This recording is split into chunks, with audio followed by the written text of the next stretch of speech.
expert comptable dans le cabinet Inextenso, qui est un cabinet comptable en France. Notre métier, c'est d'accompagner d'un point de vue comptable, juridique, financier et fiscal et social les entreprises qui souhaitent s'implanter, se développer, qui ont des projets, pas de projets, voilà, les accompagner du mieux qu'on peut. Pour ça, ce que je vais faire, c'est que vous plantez le décor. Est-ce que la comptabilité, c'est quelque chose qui vous parle ou vraiment pas du tout? Ah, moi, j'ai quelques notions de base dans la comptabilité, mais après, pas grand-chose non plus. Donc, je vais peut-être reprendre les bases. Déjà, pour vous, à quoi ça sert un bilan comptable au sens large? Quand je dis bilan, c'est vraiment le bilan comptable.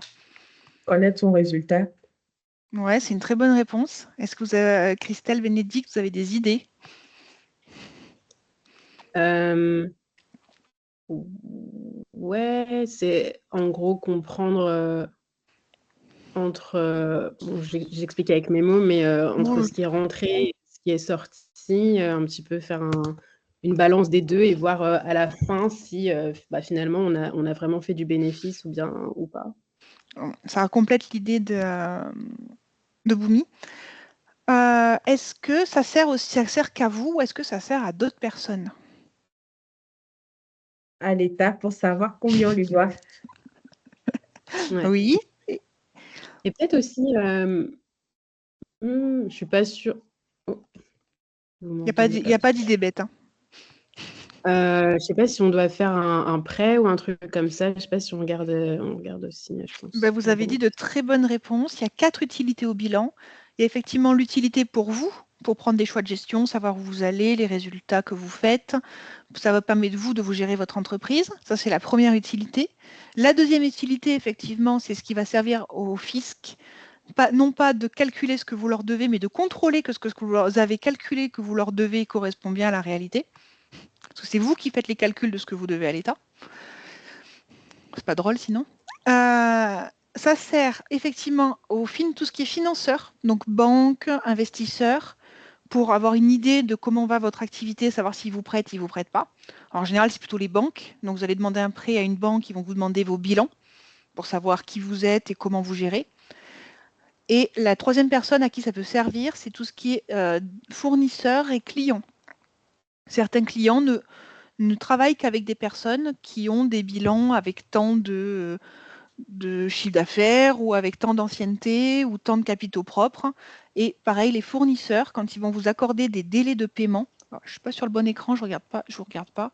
Quand vous allez demander des délais de paiement à vos fournisseurs, certains vont vous demander vos bilans pour s'assurer de votre, sécurité financière. S'assurer que si vous donne 30 jours de délai de paiement, que vous existerez encore dans 30 jours. Donc ça, c'est les 4 utilités du bilan. Alors, comment se présente le bilan? Je vais vous partager une diapo. Je ne vous ai pas fait de PowerPoint, ça va être très light en termes de présentation. Est-ce que vous voyez mon écran avec la diapo? Oui. Arc. J'essaye de la mettre en grand écran, mais je suis nulle pour ça. Diaporama. Bon, c'est pas grave, vous voyez. Oui. Hop, échappe. Ah.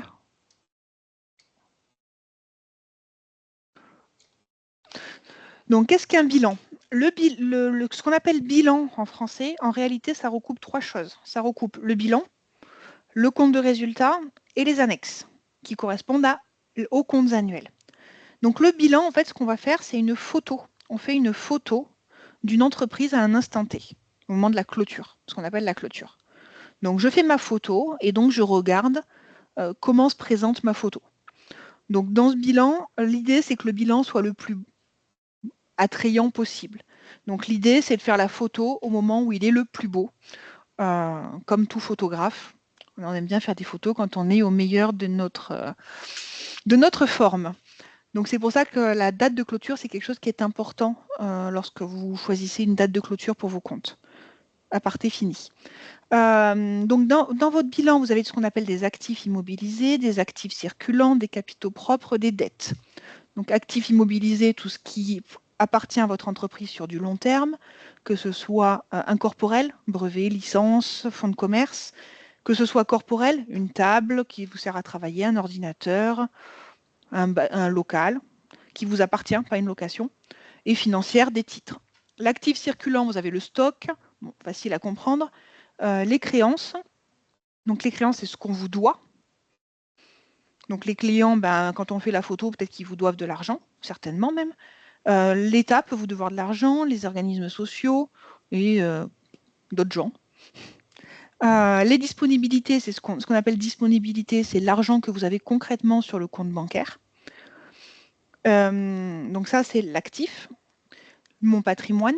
Au passif, j'ai les capitaux propres, donc qui sont les capitaux long terme, les réserves accumulées de mon entreprise. Tout ce qui est dette financière, dette fournisseur, dette fiscale, dette sociale et dettes diverses. Ça, c'est mon bilan qui est une photo. Si je fais une photo au 31 décembre, peut-être que ça ne sera pas la même photo qu'au 2 janvier. Parce que certains clients m'auront peut-être payé les factures du 31 décembre et j'aurais peut-être payé des factures du 31 décembre des fournisseurs. Le compte de résultat, ça va être l'histoire qui va être racontée au cours de mon année. Parce que les bilans, souvent, c'est 1 an. Donc, mon histoire, comment je la raconte? Il y a un formalisme à respecter. Je raconte mon chiffre d'affaires hors taxe, mes achats, donc ça me donne ma marge. Mes autres achats et charges externes, c'est toutes mes charges diverses. Dedans, vous pouvez mettre la location d'un local, l'achat de fournitures, un petit cahier pour écrire, c'est un achat de fourniture. On peut mettre les honoraires d'un architecte, les honoraires d'un expert comptable. On peut mettre de la sous-traitance, si je fais de la sous-traitance, l'assurance, toutes ces petites charges qui composent mon année. Donc, ça me donne la valeur ajoutée. À ça, j'enlève aussi tout ce qui est impôts et taxes. Impôts et taxes, vous avez en France... Vous savez ce qu'il y a comme impôts et taxes en France sur les entreprises? Je sais qu'il y a l'impôt sur le résultat. Ouais, mais ça, c'est plus loin. Ouais, mais avant les petites... Il y a la TVA pour les Oui, on ne entreprises la voit pas dans le commerciales. compte de résultat. Non, pas que Ouais. les entreprises commerciales, la TVA. Ah Vous oui, avez la ok. majorité des entreprises en France qui sont soumises à la TVA. Il y a relativement peu d'entreprises non soumises. Dans les entreprises non soumises, vous avez tout ce qui est très petites entreprises, micro, qui sont ce qu'on appelle au forfait, donc qui ne dépassent pas un certain chiffre d'affaires selon leur activité. Et vous avez tout ce qui est profession, on va dire, médicale et financière. Donc, par exemple, tout ce qui est kiné, médecin, pas de TVA. Tout ce qui est courtier financier, courtier en assurance, pas de TVA. Ok. Le reste des activités, tout ce qui est conseil, tout ce qui est même expert comptable, tout ce qui est commercial, effectivement, il y a de la TVA. Ok. Mais le cas général, c'est soumis à TVA, Ok. avec des exceptions. Mais non, la TVA n'apparaît pas ici. Donc, en fait, les entreprises, elles sont soumises à ce qu'on appelle la CFE. Quelle que soit la taille de votre entreprise, vous êtes soumis à la cotisation foncière des entreprises. Il faut les budgéter quand vous lancez votre activité. C'est une taxe, quelle que soit la taille de votre local, même si vous êtes chez vous dans 5 mètres carrés, vous allez la payer. C'est calculé par rapport à une valeur locative des locaux que vous utilisez. Ça va à peu près entre 500 €. Et puis après, si vous avez un gros local avec un restaurant ou une surface commerciale, ça peut monter jusqu'à 10, 15, 20 000 €. Mais Ok. grosso modo, si vous avez un petit local chez vous en campagne, c'est dans les 500 € Par an? par an. Ok. Il faut en tenir compte. Parce que souvent, c'est surprise au bout d'1 an d'activité et on découvre cette taxe-là. Donc, vous avez la CFE qui est importante. Vous avez effectivement la taxe foncière, par contre, si vous possédez un local. Vous payez la taxe foncière, comme n'importe quel particulier. Vous avez tout ce qui est formation continue et taxes sur les salaires si vous employez, et taxes d'apprentissage si vous employez des salariés. Et la taxe sur les salaires si jamais vous avez des salariés et que vous n'êtes pas soumis à TVA. Ça, on ne va pas en parler. Est-ce que c'est un peu plus clair pour vous, les taxes? Oui. Pensez à la CFE, cotisation foncière des entreprises. C'est le sujet en général qui est la surprise, pas en première année, mais en deuxième année. J'ai une question. Du coup, même si on n'a pas un local, la CFE, c'est quelque chose qu'on Oui, paye, c'est ça? même si on est chez soi, sans local. Ok. Même les Et ça, c'est micros, ils le payent. Et c'est en fonction de notre chiffre d'affaires, du coup, c'est ça? Donc, par Alors, exemple, si pas on ne fait pas de vraiment, chiffre c'est d'affaires, en non? fonction d'une valeur locative des locaux. Si j'ai 10 Mmh. mètres carrés sur les Champs-Élysées, je vais payer beaucoup plus cher que si j'ai 10 mètres carrés dans la Creuse. Oh, ok. OK. Parce Une qu'une valeur question. locative dans la Creuse, je ne vous fais pas de dessin, c'est beaucoup moins cher qu'une valeur locative sur les Champs-Élysées. Et si le siège social de mon entreprise n'est pas de là où je travaille, est-ce que c'est lequel qui est pris en compte? C'est le siège qui est déclaré à l'INSEE, Ok. à l'INPI. Donc voilà, vous déclarez, en fait, quand vous allez vous immatriculer, vous allez déclarer un endroit. Et c'est sur cet endroit-là qu'ils vont se baser. Donc si vous êtes fait de la prestation intellectuelle ou de la prestation, vous pouvez déclarer que vous avez un bureau chez vous, ça ne pose pas souci. Ou un bureau en coworking, quelques mètres carrés. Par contre, si vous commencez à faire une activité qui demande du stock, ce qui n'est pas votre cas aujourd'hui a priori, mais je suis n'importe quoi, je déclare que je vais faire de l'achat-revente de fruits et légumes, je ne peux pas dire que je travaille dans mon bureau en fait. Je suis obligée quand même de déclarer une surface qui est cohérente avec mon activité. Oui, au fait, parce qu'à un moment donné, j'avais regardé pour se déclarer, ne pas se déclarer des adresses de location juste pour se déclarer, pour ne pas mettre sa propre adresse pour que ça n'apparaisse pas sur Internet. C'est pour ça que je posais la question. Oui, alors ça, souvent, ce que vous faites, c'est que vous prenez j'ai mangé le terme, c'est des entreprises de domiciliation, ça s'appelle. Exactement, voilà, c'est Voilà. ça. Par contre, sachez qu'aujourd'hui en France, il y a des règles par rapport à tout ce qui est bénéficiaire effectif et que quelqu'un qui sait chercher pourra retrouver, quoi qu'il arrive, votre domicile. À partir du moment où vous montez une entreprise, les informations sont publiques. Donc il faut savoir chercher, mais cacher son adresse personnelle, ça devient de plus en plus compliqué en France. Pour des raisons de traçabilité, en fait, au niveau du fisc et de l'administration française. Ok. Mais qu'est-ce que vous recommandez? Donc, une domiciliation ou de ne pas juste s'embêter de mettre son domicile et... Après, vous pouvez faire une domiciliation, le courrier arrivera là-bas, il faudra aller le chercher. Par contre, c'est un petit peu cher. Moi, les moins chers que je connaisse vers chez moi, alors je suis à Toulouse, les moins chers, on est déjà à 50 ou 60 euros par mois. Après, je ne sais pas Ok. d'où vous êtes, mais c'est peut-être un peu différent. Enfin, moi, je suis en Île-de-France, donc clairement, Ça va c'est être plus ça. cher. Clairement, oui. Voilà. Donc, c'est quelque chose dont il faut tenir compte. Sachez qu'à partir du moment où vous avez une entreprise, votre adresse quand même devient trouvable. Ok. Si vous savez Ça chercher, vous pouvez trouver l'adresse personnelle de n'importe quel artiste en France. Il faut savoir chercher, mais c'est quelque chose qui peut se trouver. Ok. Donc voilà, donc j'en étais à mes impôts et taxes. Je déduis ma masse salariale. Ma masse salariale, est-ce que vous avez un ordre d'idée? Aujourd'hui, en France, quand j'emploie un salarié, déjà, à quoi correspond le SMIC 35 heures et combien coûte un salarié à l'employeur? Alors, je sais que le SMIC brut, actuellement, il est aux alentours de 1 800 € brut pour le salarié, mais je sais qu'à l'employeur, ça coûte environ 2 fois plus le Alors, montant. sur le SMIC, c'est pas tout à fait vrai. Ok. Alors moi, j'avais 1 600 € en tête, mais je ne suis peut-être pas tout à fait à jour. Ça a changé il y a quelques semaines. Effectivement, l'ordre de grandeur, c'est 1 600 pour le salarié brut. Donc, ce n'est pas du net. Mi-net, on est plutôt aux alentours de 1 200, 1 300. Et ensuite, effectivement, un salarié, entre le net qu'il reçoit et ce que vous payez, c'est x2. Donc, si je paye quelqu'un 2 000 € net, moi, ça va me coûter 4 000 €. C'est juste que vous ayez les ordres de grandeur. Donc, j'en étais la masse salariale, ça me donne le BE.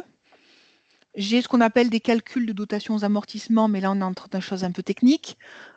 Dessous, on a le résultat d'exploitation. Au résultat d'exploitation, j'ajoute mon résultat financier. Résultat financier, par exemple, si j'ai des intérêts, l'argent que j'ai placé, je reçois des intérêts, c'est un résultat positif. Si je paye un emprunt et que je paye des intérêts sur l'emprunt, c'est un résultat négatif. C'est une charge. Ok. Je ne rentre pas trop dans les détails, posez-moi des questions s'il y a besoin. C'est juste pour que vous ayez un peu les choses dans leur contexte, mais c'est pas pour que vous puissiez sortir de là et faire une comptabilité tout seul. Résultat exceptionnel, c'est des opérations qui sont exceptionnelles. Voilà. Mon entrepôt, il brûle. Je reçois 400 000 € de l'assurance. On est sur de l'exceptionnel. Mon activité n'est pas de faire brûler mon entrepôt et de recevoir des indemnités d'assurance. Enfin, vaut mieux pas. Il y en a qui ont essayé, ça s'est mal fini. Et tout cela... Pardon ? Oui, excusez-moi, j'ai une question. Je me demandais, le bilan comptable, il est aussi nécessaire dans le cadre d'une micro-entreprise. C'est pour toutes les entreprises. Alors non, pour une micro, il n'est pas tout à fait... Il est recommandé, parce que c'est important que vous sachiez où vous allez. Mais il n'est pas obligatoire dans les micros. Pour autant, moi, je vous conseille de vous faire un petit compte de résultats. Tout simplement parce que vous allez très vite vous rendre compte que le micro, on arrive très vite aux limites du micro. Parce que le micro, en fait, on ne déduit aucune charge. On est taxé sur un pourcentage de son chiffre d'affaires, aux alentours de 21% à l'URSSAF. Et on se rend compte que finalement, lorsqu'on fait une comptabilité réelle, on est taxé souvent. Je ne dis pas que c'est le cas dans tous les cas, mais on est souvent moins taxé.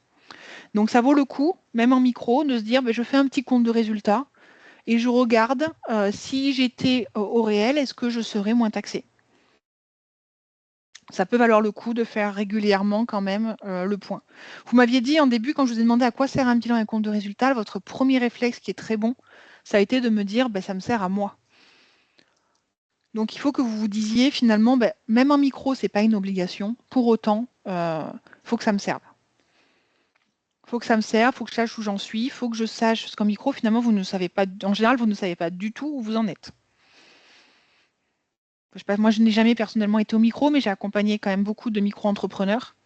Et souvent, c'est un peu le flou artistique. On ne sait pas trop. D'accord, merci. Donc moi, je ne peux que vous conseiller de faire, même si ce n'est pas aux normes, faire un petit bilan, un petit compte de... Alors, bilan à la limite, pourquoi pas, mais au moins un petit compte de résultats, pour que vous sachiez ce qui est sorti, ce qui est rentré. Est-ce que vous gagnez de l'argent? Oui, combien?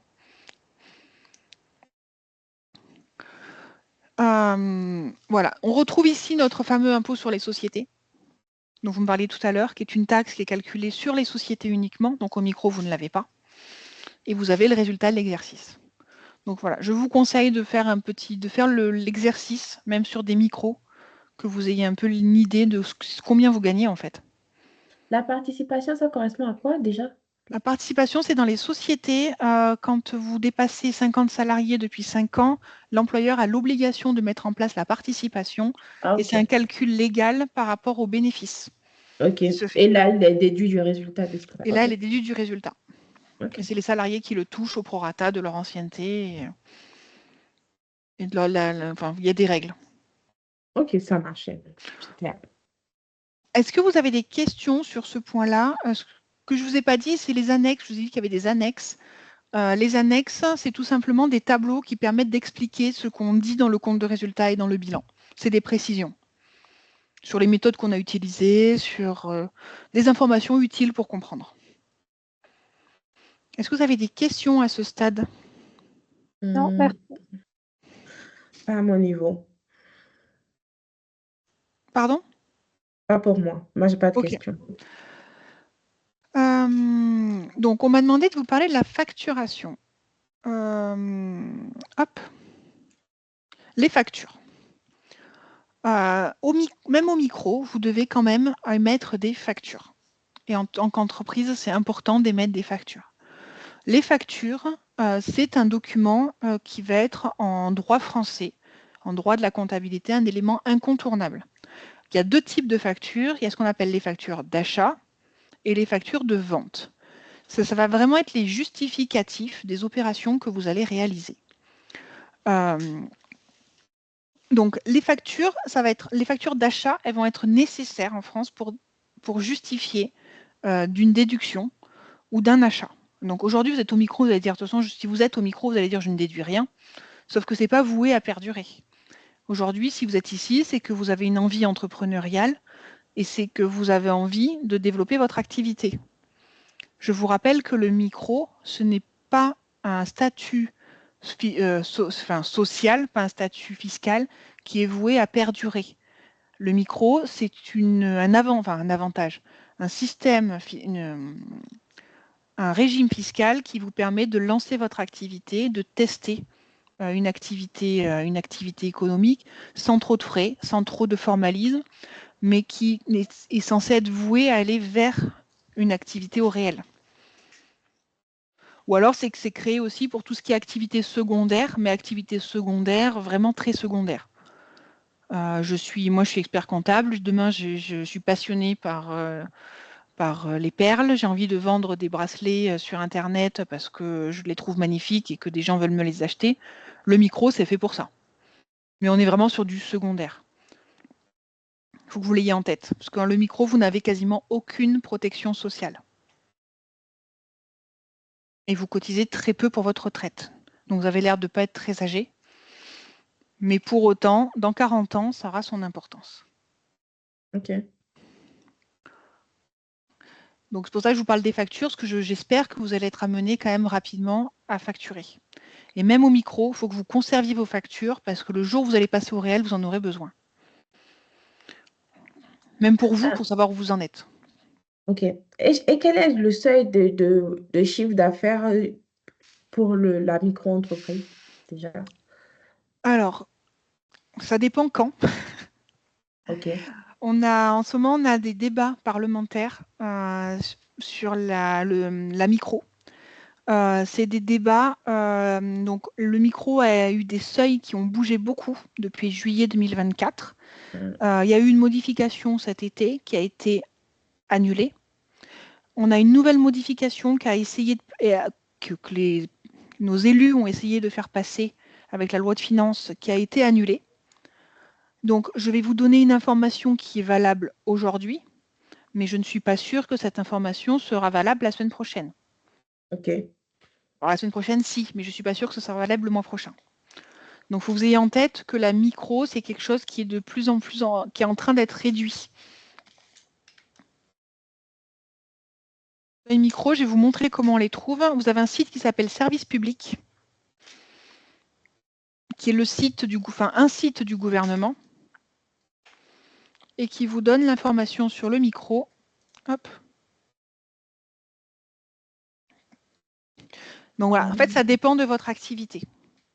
Donc par exemple, si vous faites une activité de prestation de service, aujourd'hui, le micro, il est à 77 700. Ok. Sachant qu'ils ont essayé il y a quelques semaines de faire passer une loi pour qu'il soit à 25 000. Et que ça va sûrement être... c'est dans le pipe des futures lois qui sont prévues. Ok. Je ne peux pas vous dire ça va passer, ça ne va pas passer. Je ne vous dirai pas si c'est bien, si c'est pas bien. Je n'en ai pas les compétences, mais c'est un régime qui est voué à bouger, mon avis, dans les semaines, mois à venir. Donc, et hop, est-ce que j'ai... Ah, je suis sortie. Mais du coup, quand il y a des changements comme ça, si on est déjà micro-entrepreneur, est-ce qu'on est affecté par ça ou bien c'est juste du coup les nouveaux micro-entrepreneurs? Alors non. Alors il y a différents types de lois, mais la loi, elle peut être soit applicable, alors elle est toujours applicable pour tout le monde, mais ils peuvent prévoir soit d'appliquer avec des seuils, dire c'est toutes les entreprises qui ont commencé leur exercice à partir du 5 janvier 2025, ou qui vont clôturer leur année à partir du 15 mars 2025 ou 2026. Donc ça, c'est la première option. Soit ils peuvent dire c'est une loi qui est applicable à partir d'aujourd'hui, mais on peut aussi avoir des lois qui sont rétroactives. Dire c'est applicable aujourd'hui à tout le monde, mais c'est aussi applicable l'année dernière. Ok, ouais. Je ne sais pas si vous vous intéressez au sujet, mais c'est ce qu'ils ont essayé de faire avec les loueurs meublés non professionnels cet été. On a une loi qui est passée sur les seuils des micros sur les loueurs meublés non professionnels, et c'était du rétroactif. C'était applicable en 2023. Donc c'est compliqué, dans l'environnement politique actuel, c'est compliqué d'avoir des assurances par rapport à tout ça. Voilà. Sachez que le micro existe, c'est un régime qui est formidable pour lancer une activité, mais ce n'est pas un régime qui est voué à rester. Ok. Sauf si vraiment c'est une activité secondaire, mais sur laquelle vous vous amusez. C'est du loisir plus qu'une activité professionnelle. Ok. Est-ce que vous savez si légalement, passer en réel, avoir une vraie entreprise, c'est c'est légalement autorisé lorsqu'on est salarié ou c'est au cas par cas en fonction Alors, de l'entreprise? c'est autorisé. Le seul cas où vous avez des restrictions, enfin, il doit y avoir un autre cas, je n'ai jamais eu le cas non plus, c'est tout ce qui est alors, fonction publique. Dans la fonction publique, il faut une autorisation de l'employeur qui est l'État pour monter une activité parallèle. Et Ok. je suppose que dans l'armée aussi, il doit y avoir certaines restrictions. Je ne l'ai jamais pratiqué. Sinon, si vous êtes salarié du privé, il n'y a aucune obligation. Ok. Enfin, aucune restriction, si ce n'est que ça peut être bien vu de la part de votre employeur qu'il ait l'information que vous avez une activité parallèle. Et par contre, il est interdit, par contre, de concurrencer directement votre employeur actuel avec votre activité personnelle. Moi, je suis salariée de mon cabinet d'expertise comptable. Je ne peux pas me monter en libéral à côté et faire la même activité, en plus essayer de piquer les clients de mon employeur. Ça, c'est illégal. Ok. Par contre, si demain je veux me lancer pour faire, alors pas une activité commerciale, parce qu'expert comptable, on n'a pas le droit, mais si je veux me lancer pour faire un peu, alors, j'ai pas le droit moi. Mais si mon mari veut se lancer pour faire de la vente de bijoux ou de gigoteuses pour enfants, bah voilà, par courtoisie, il prévient son employeur, dire bon ben voilà, j'ai lancé ma micro, mais l'employeur ne peut rien dire. Ok. Là où l'employeur peut vous chercher des poux, c'est si jamais vous arrivez fatigué, vous arrivez en retard et que votre activité secondaire vous empêche de mener à bien votre travail principal. Ok. Mais bon, ça paraît logique, vous avez fait un contrat avec lui où vous engagez à travailler X heures pour lui. Si à 15 heures, alors que vous finissez à 18, vous êtes fatigué, vous êtes plus productif, c'est normal qu'il puisse râler. Ok. Donc, est-ce que c'est juste bien vu par courtoisie qu'il faut informer l'employeur ou on est légalement obligé d'informer l'employeur? Non, c'est de la courtoisie. Ok. Moi, je sais que c'est dans mon contrat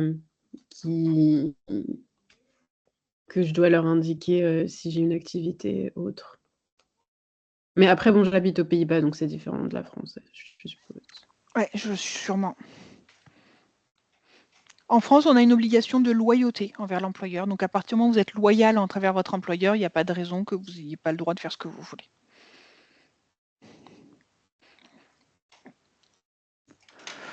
Au niveau des factures, parce que c'est quand même le sujet de ce webinaire, hop, je vous l'enverrai si ça vous intéresse, mais il existe des mentions obligatoires. Le jour où vous allez commencer à facturer, sachez que les factures, si vous les émettez, ce n'est jamais à peu près.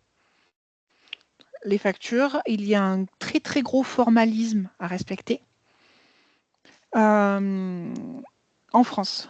Donc notamment, donc il faut votre adresse, il faut votre numéro ciré, il faut votre forme sociale, le montant de votre capital social.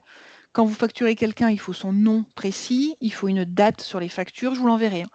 Il faut un numéro de facture avec un ordre chronologique.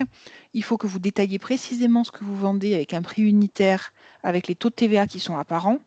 Il faut que vous fassiez apparaître les escomptes, il faut que vous fassiez apparaître les dates de règlement, il faut que vous fassiez apparaître les mentions sur les 40 € de pénalité si jamais on vous paye en retard. Parce que j'ai fait un tour, déjà pas mal. Donc vous avez toutes les informations sur le document que je vais vous envoyer. Sachez que, je vous dis que c'est important parce que si vous émettez des factures, qu'il y a un problème sur les factures, par exemple, il manque votre numéro d'immatriculation parce que vous n'avez pas fait attention, vous avez mis une facture, bon, il manque une information sur les 40 qu'il faut. Sachez quand même que vous avez, en France, si vous avez un contrôle, vous avez une pénalité qui peut s'élever à 15 € par mention manquante par facture. Donc faites le compte, si vous émettez 30 factures par mois et qu'il manque 2 mentions sur vos factures, ça peut très très vite chiffrer.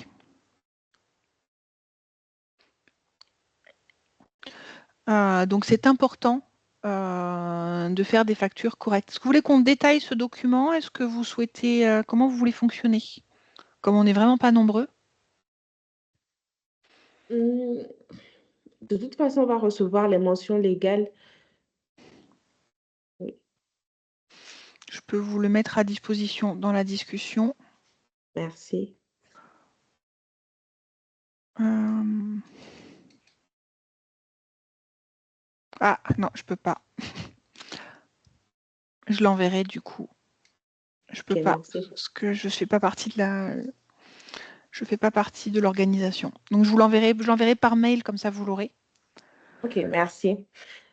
Hem, Donc, est-ce que pour le devis, est-ce que le devis, il y a des obligations légales par rapport à un devis ou juste la facture? alors, il y a des obligations sur les devis, mais les devis, ça va dépendre de votre activité. OK, Dans le bâtiment, notamment, sur les devis, il y a beaucoup de mentions obligatoires, notamment par rapport à tout ce qui est assurance.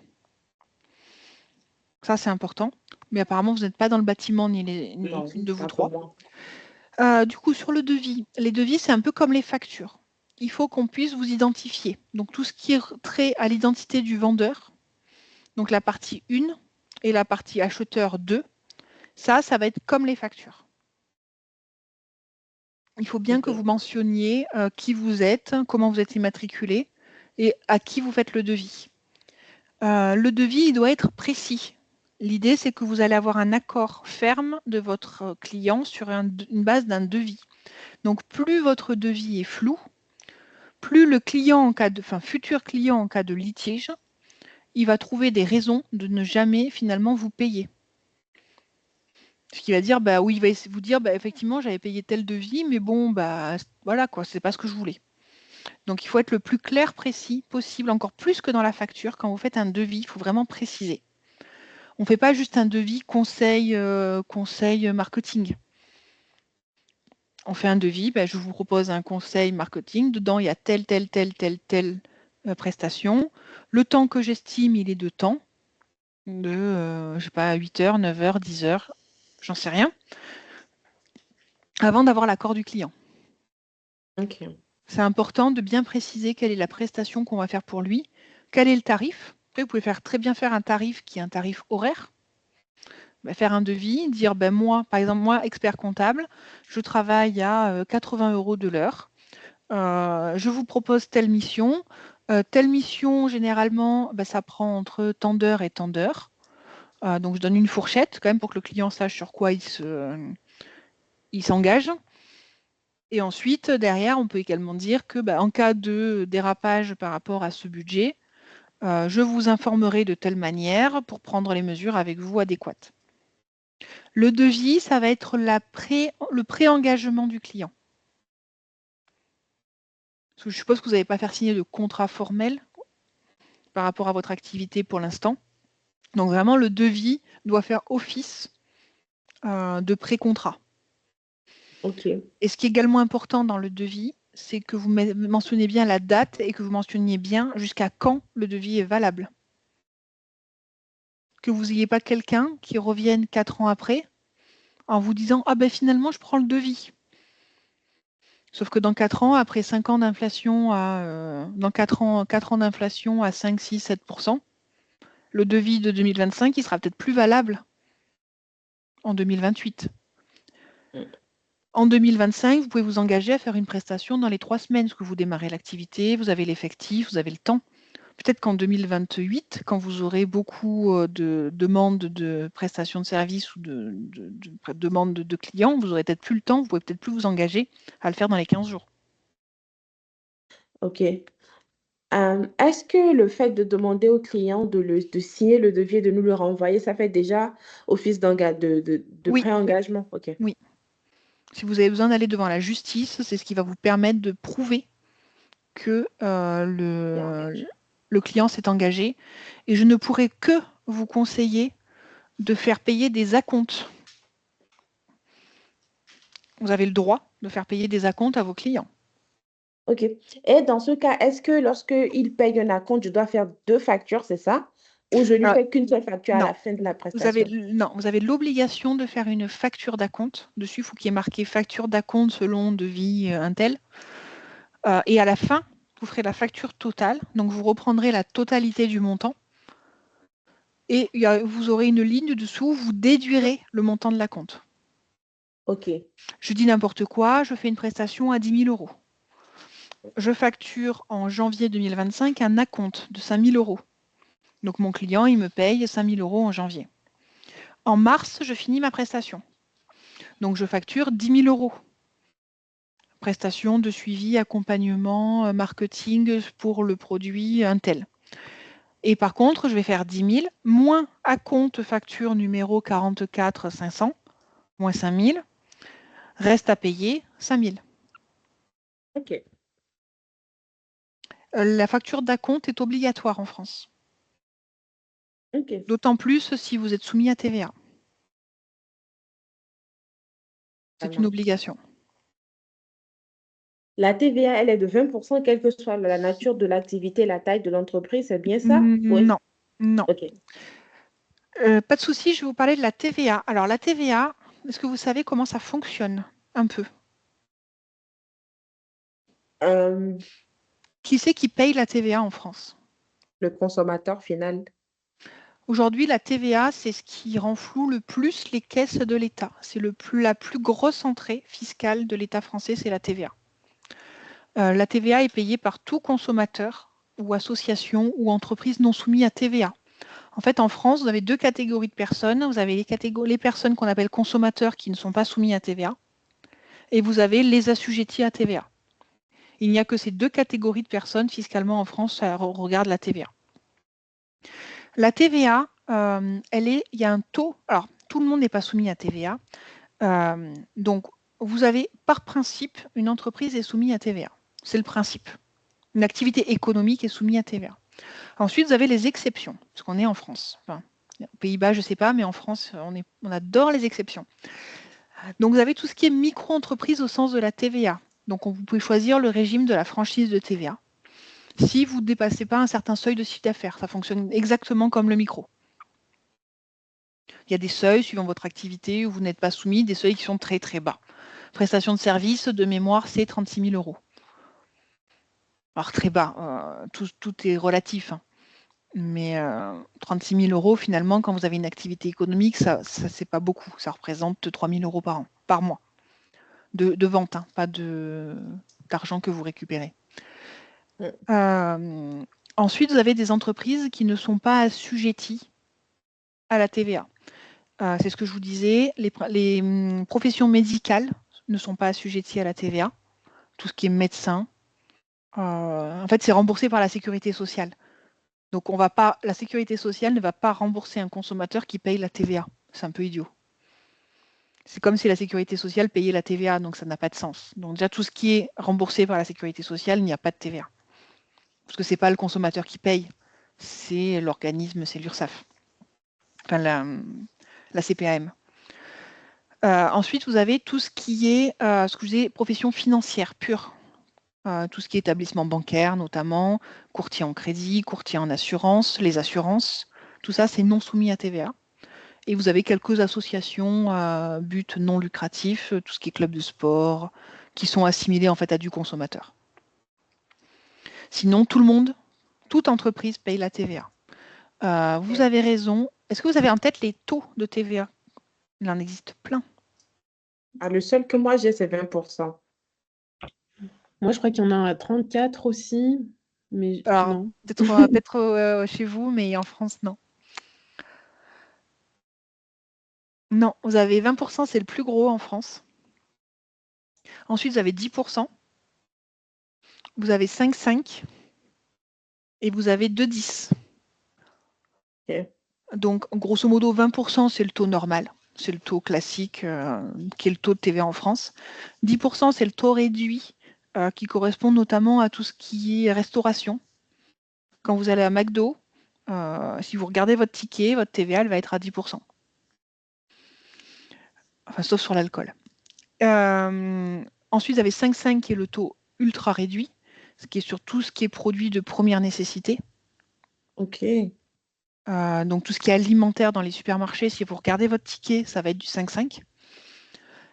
Donc on taxe moins les produits de première nécessité. Parce que le resto, c'est considéré comme du luxe, c'est de la prestation de service. Enfin, de luxe. Et ensuite, vous avez les 2,10, c'est tout ce qui est sur l'édition.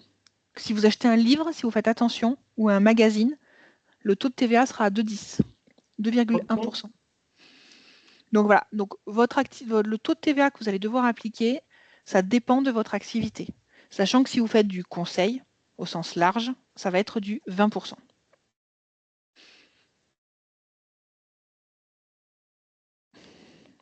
Est-ce que ça marche. vous savez comment on fait pour calculer entre le hors-taxe, le TTC, la TVA? J'ai un produit, je veux qu'il me rapporte 10 €. 10 €, c'est quoi? C'est le hors-taxe, la TVA, le TTC? Moi, je veux avoir 10 €. hors taxe. Donc, ça veut dire que moi, je dois facturer 12 € au fait. Oui. 10 € plus les 20%. Plus Non, ça 2 fait €. 14. Non. Non, Non, 20%, 2%. ça fait bien 2 €. Ouais, 2 ça. €. Je suis très nulle en calcul mental. Voilà, donc Ouais. 10 € hors taxe, 20%, ça fait 2 € de TVA. Donc la personne qui va me payer ma prestation, elle va me payer 12 €. Sauf que du coup, je vais encaisser 10 € pour moi. Et je vais encaisser 2 € pour le compte de l'État que je vais devoir lui reverser par une déclaration de TVA mensuelle, trimestrielle, annuelle. OK. Et par contre, moi, quand je vais acheter, si je suis soumis à TVA, je vais aller acheter un ordinateur. Je l'achète, faire facile, 1 000 €. Je ne vais pas le payer 1 000 €, je vais le payer 1 200 € à Darty, la Fnac ou peu importe. Par contre, je vais passer 1 000 € dans mes comptes et je vais récupérer 200 € auprès de l'État qui va me rembourser mes 200 €. Est-ce que c'est clair? C'est clair, mais je n'ai pas compris pourquoi l'État va rembourser 200 € si on partait du principe que c'est le consommateur final, c'est moi qui consomme. Non, parce qu'en tant qu'entreprise, vous n'êtes pas consommateur, vous êtes acteur économique. OK. Par contre, vous, quand vous allez vendre, vous allez collecter de la TVA pour le compte de l'État. OK. Ce qui veut dire que si mon client aussi a une entreprise, lui, de son côté aussi, il fera un retour de TVA de son Oui. côté, c'est ça? C'est OK, pour ça OK. qu'entre professionnels, on parle toujours hors taxe. OK. Quand on annonce un prix, on annonce toujours un prix hors taxe. Entre professionnels. C'est ce que je voulais dire. Donc, par exemple, si on travaille entre professionnels et qu'on doit faire un devis, on va le présenter hors taxe. Vous allez le présenter comme la facture que vous avez là. Hop, plus. Je zoome, moi c'est un peu flou, mais bon. En fait, vous allez le présenter en prix hors taxe, qui est là. Montant hors taxe, par contre, total hors taxe que vous avez là. Et on fait quand même apparaître la TVA pour qu'il le sache, ce qu'il va devoir décaisser. OK. Mais lui, ce qu'il va regarder, c'est le montant hors taxe. OK. Moi, quand je fais un devis comptable à un prospect, un futur client, alors si je sais qu'il n'est pas soumis à TVA, parce que c'est mon métier, hein, donc si je sais qu'il ne va pas être soumis, je vais lui présenter un TTC. Par contre, notre cœur de métier, c'est d'accompagner des entreprises. 90% de nos clients sont soumis à TVA, donc je vais annoncer un prix hors taxe. Et de toute façon, c'est moi qui vais faire la TVA tous les mois pour qu'il se fasse rembourser de la TVA qu'il paye sur mes honoraires. OK. Alors, sachant qu'en France, il vaut mieux payer de la TVA. Hein, c'est important de payer la TVA. Parce que si vous ne payez pas de la TVA tous les mois ou tous les trimestres ou tous les ans, ça veut dire que vous avez eu plus de charges que ce que vous avez vendu de prestations de services ou de vente tout court. Parce que normalement, je suis censée vendre plus que ce que j'ai de charges si je veux gagner de l'argent. Oui. Donc, je vais collecter plus de TVA que je ne vais en déduire. Donc, logiquement, on paye de la TVA régulièrement, tous les mois, tous les trimestres, tous les ans. OK. Il faut payer de la TVA, sinon ça veut dire que votre modèle économique, il n'est pas viable. Pour la déclaration, pour la TVA, ça se fait sur le site des impôts de l'URSSAF. Comment ça se passe? Ça se fait sur impôts.gouv. OK. Quand vous immatriculez votre société, un des premiers réflexes, à part fêter ça avec du champagne ou du champomis, ça doit être de créer votre compte impôts.gouv sur le site impôts.gouv. Alors vous avez l'espace personnel pour votre déclaration d'impôt, perso. Et à côté, je ne sais pas si vous avez fait attention, il y a un bouton rouge qui est l'espace professionnel. OK. Et vous devez créer votre espace professionnel, ça prend du temps, il faut le faire. C'est partie des premiers réflexes à avoir. Et donc, OK. dessus, vous allez pouvoir faire vos déclarations de TVA. Ça se présente comme ceci. Donc, une déclaration de TVA. Donc là, bon, c'est du blabla. Hein, mon nom, on ne le remplit pas en général parce qu'on est sur le site et que tout est pré-rempli. Par contre, hop, et c'est là que vous allez renseigner, premier cadre, mes opérations réalisées. Donc ça, c'est toutes mes ventes. Ventes, prestations de services. Alors, je vous la fais simple, hein, parce qu'une déclaration de TVA, ça peut être extrêmement complexe. Donc, on va faire le niveau simple. Donc, hop, on remplit le 979 qui est ici. C'est le montant hors taxe de tout ce que j'ai vendu. Je reporte ici, je vais ventiler par taux. Donc, grosso modo, 20%, 5, 5, 10. J'ai plusieurs entrées différentes, c'est ça? On peut avoir plusieurs taux. OK. Je suis restaurateur. Je vais vendre tout ce qui est repas à 10%. Par contre, l'alcool est toujours à 20% en France. OK. Donc, j'aurai des recettes à 10% et des recettes à 20%. Dans l'absolu, je peux même aller tout ce qui est tabac, par exemple, tout ce qui est tabac presse. On a des recettes à peu près tous les taux possibles et inimaginables. OK. Entre la presse, les jeux à gratter, l'alcool des fois, les cigarettes, on a tous les taux possibles. Donc là, vous remplissez les bases hors taxes et la TVA. Ça vous donne un total qui est là de TVA brut, qui est ce qui est dû. Donc j'ai vendu pour 15 000 € ce mois-ci, je calcule ma TVA sur les 15 000. Donc je dois, 15 000, on va dire que c'est du 20%. Je dois 3 000 €. Donc ici, je vais inscrire 3 000 €. OK. Ensuite, je vais déduire la TVA que j'ai, soit sur les biens que j'ai achetés, par exemple l'ordinateur pour du long terme, les immobilisations, et tous mes services et biens, mes honoraires d'expert comptable, ma marchandise, je vais déduire toute ma TVA déduite. Là, il n'y a aucun détail, je déclare juste le montant. Charge à vous, s'il y a un contrôle, de pouvoir justifier le total de ce que vous avez déclaré. OK. Donc ensuite, je vais faire total de ma TVA déductible, qui est ici. Donc là, c'est ma collectée. Là, j'ai ma déductible, collectée déductible. Et je vais faire plus moins. Et genre, soit un crédit de TVA, c'est-à-dire que l'État me doit de l'argent, soit une TVA due que je vais payer.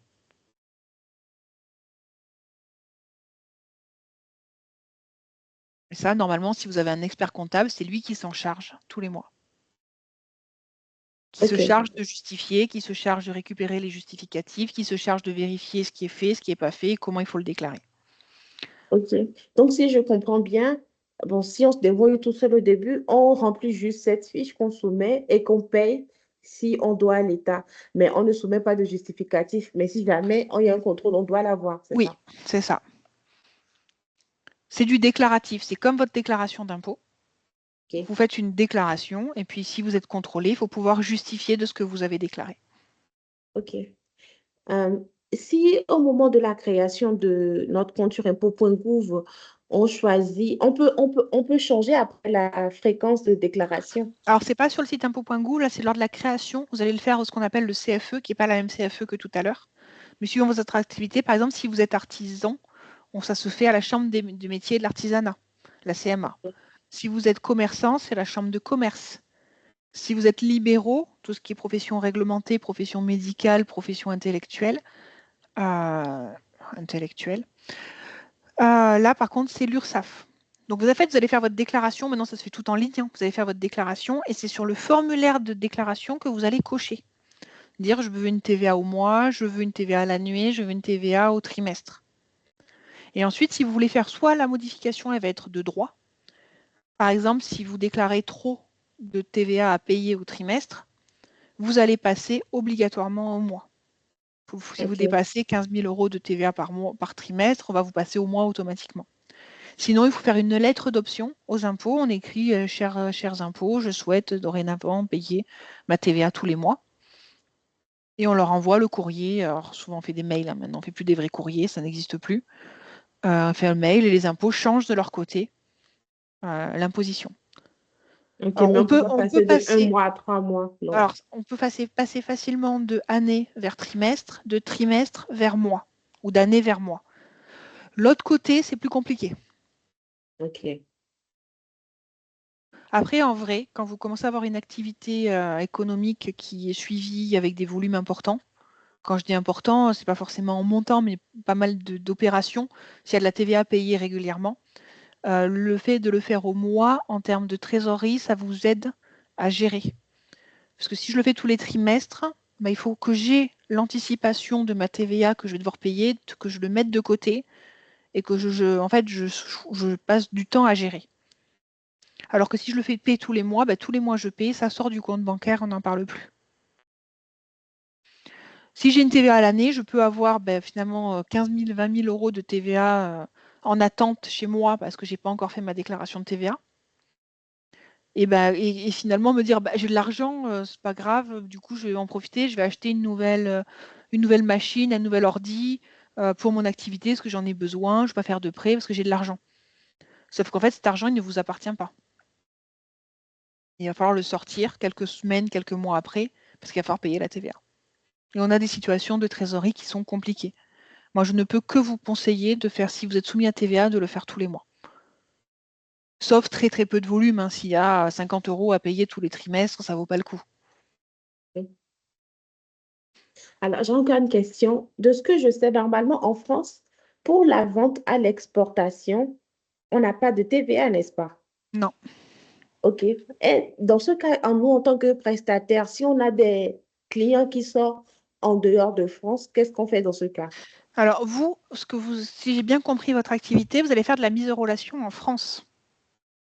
Non, moi, je fais du conseil, en fait. Oui, enfin oui, conseil. Du conseil. Mais en fait, le conseil, vous allez le faire en France. Le conseil est Oui, réputé être fait en France. Donc oui. vous allez être soumis à TVA. OK, même si mon client n'est pas français. Même si votre client n'est pas français, vous faites du conseil en France. OK. Alors après, sur votre cas particulier, c'est quand même très très particulier. Je pense que ça vaudrait le coup de creuser l'aspect, de faire une consultation auprès d'un expert, alors expert comptable ou un avocat fiscaliste, pour vous assurer, suivant la typologie et la nature de votre conseil, qu'on est bien sur de la territorialité française. Sur ces cas-là, ça peut être un peu tordu en France. OK, Il y a des ça règles très très marche. précises, mais vous avez un espèce de livre qui fait cette taille-là. Que sur les règles de TVA et de territorialité de la TVA. OK. Donc sur le principe, si vous faites le conseil en France, c'est de la TVA, mais il peut y avoir des spécificités, donc ça vaudrait le coup sur ces choses-là de faire un conseil, de faire une OK. consultation, pour s'assurer qu'il n'y a pas de bêtises et que vous n'allez pas vous faire redresser dans 3 ans. OK. Est-ce que vous avez d'autres questions? Ça va. Non, merci. Il est que 19h en fait, donc, mais comme vous n'êtes que 3, ça va beaucoup plus vite.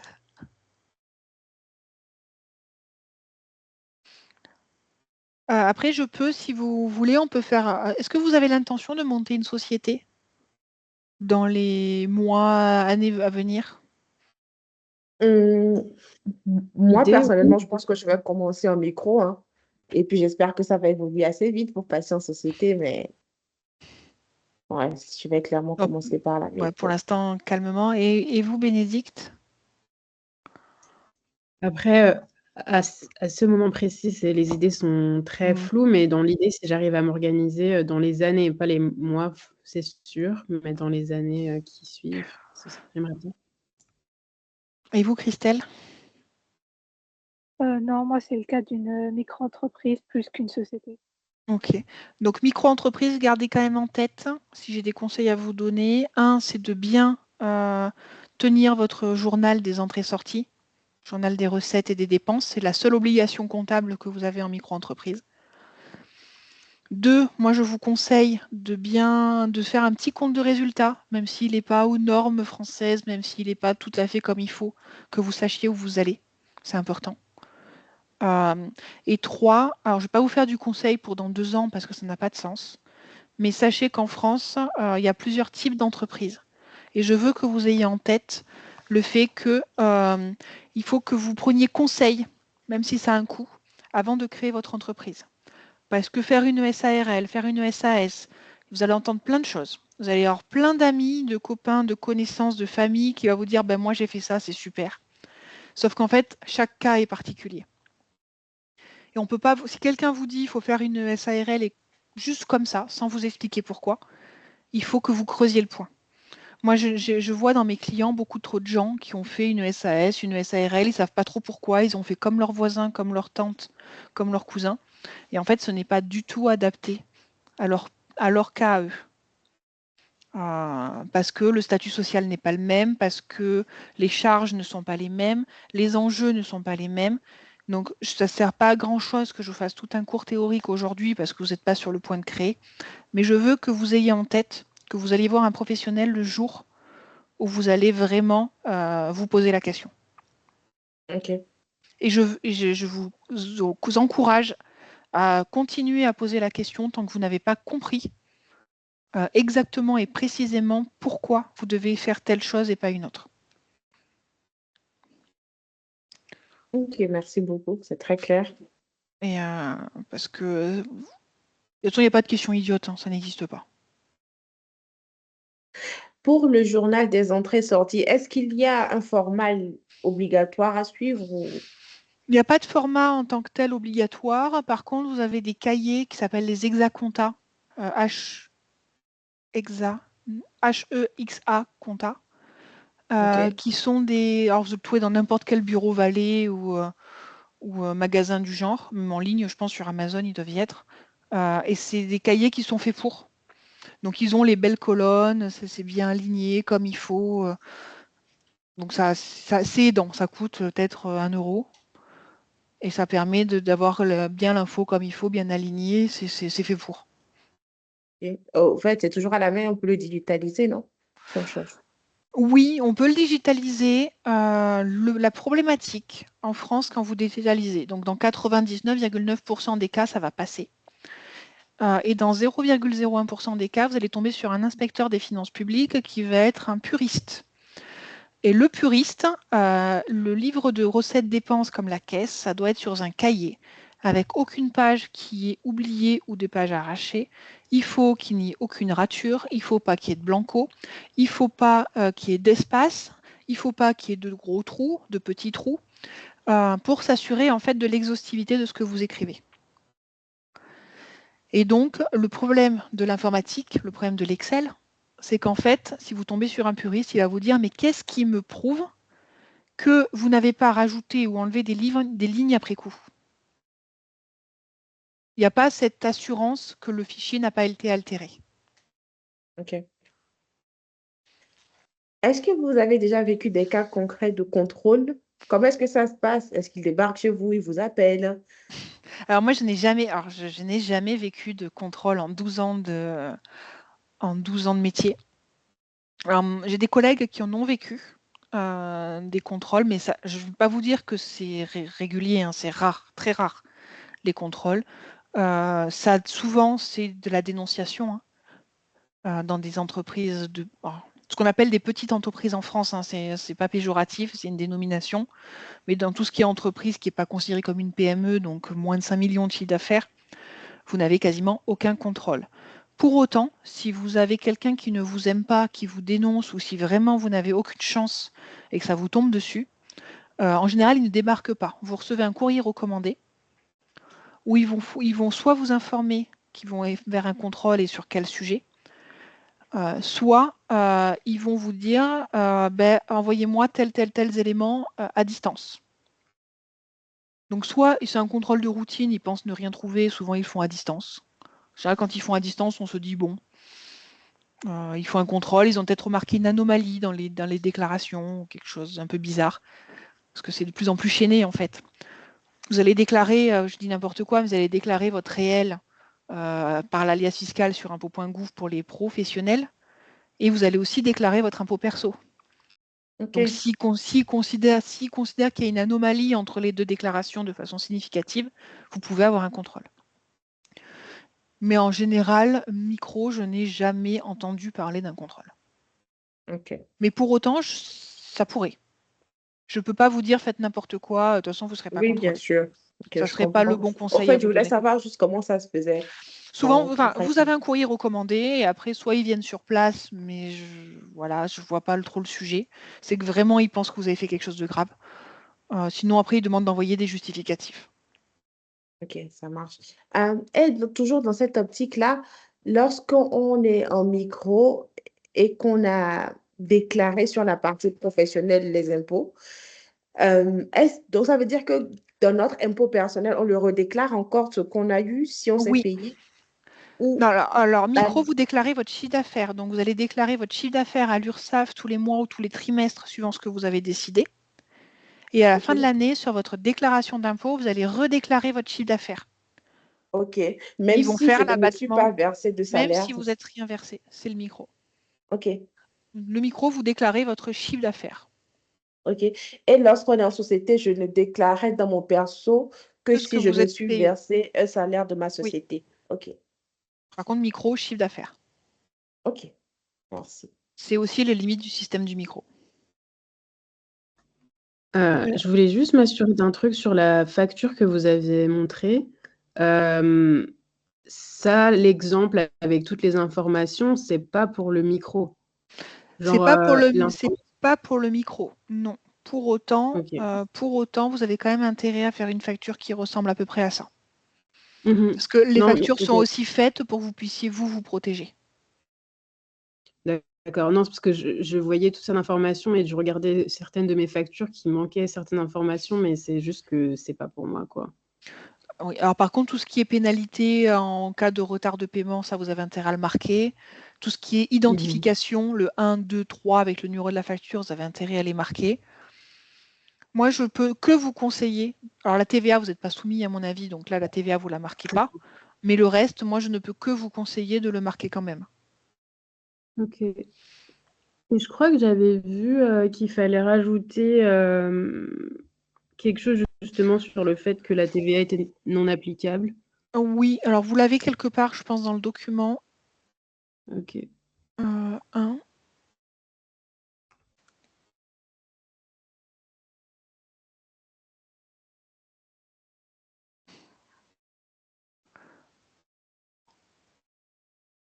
Vous les avez quelque part, les mentions TVA. OK, ouais, donc c'est quelque chose qu'il faut rajouter aussi. Exonération ou franchise de TVA. TVA non Mmh. applicable, article 293B du Code général des impôts. OK. OK, ouais, c'était juste ça. Merci. Et il est bien fait ce document. Je dis pas ça parce que c'est une extenso qui le fait, hein, mais il est bien fait.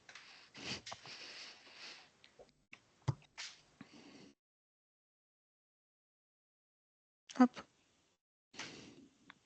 Bah, écoutez, si vous n'avez pas d'autres questions, j'enverrai ces documents. J'ai un trou de mémoire. OK. Ça marche. Donc, pour confirmer, donc en tant que micro, on n'est pas encore obligé de collecter, c'est ça? De collecter la TVA, non. OK. Sauf Et si vous c'est dépassez les seuils. sauf si on dépasse, qui est actuellement à 77 700. Alors la TVA, non, on est à 36 et quelques. C'est pas les Ah, mêmes seuils que le 36. micro. OK. Je confonds. Ce que je vais OK. faire, c'est que je donnerai il a mon adresse mail. Et si jamais vous avez des questions un peu pointues sur quelque chose qui n'est pas très clair, vous souhaitez une précision, ben, vous m'enverrez un mail. OK. Ça marche. Je vous ferai une réponse rapide. OK, ça marche. Merci beaucoup. Comme ça, si vous avez des questions et qu'on a un point qui ne vous est pas venu aujourd'hui et que vous souhaitez poser la question, comme ça, vous pourrez le faire. OK, merci beaucoup. Bah, écoutez, je vous remercie. Je vous souhaite une bonne soirée Merci, bonne soirée. et bon courage dans vos projets. Merci. Merci. Merci, Au revoir. Au revoir. Bye.